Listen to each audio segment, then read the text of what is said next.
नमस्कार, मी आज बनवणार आहे शेवयाचं उपीट. शेवया घेतलेल्या आहेत. शेवया लालसर कलर येऊपर्यंत छान बारीक मीडियम गॅसवरती भाजून घ्यायच्या आहेत. आपल्याला बारीक चिरलेला कांदा घेतला आहे मी. कांदा, कोथिंबीर, टोमॅटो आणि कढीपत्ता, शेंगदाणे तळून घेतलेले आहे.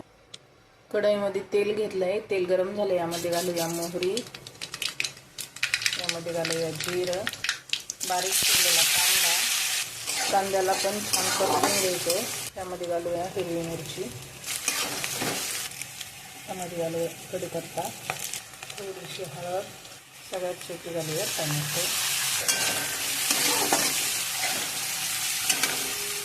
हे छान परतून झालेलं आहे. मध्ये घालूया कोमट केलेलं पाणी. पाण्याला आता उकळी येऊ द्यायची आहे आपल्याला. पाण्याला उकळी आलेली आहे. यामध्ये घालूया आता चवीनुसार मीठ. यामध्ये घालूया भाजलेल्या शेवया. 2 मिनिटं आपल्याला याला शिजवून घ्यायचं आहे. यामध्ये घालूया बारीक चिरलेली कोथिंबीर. हे छान मिक्स करून घेऊया.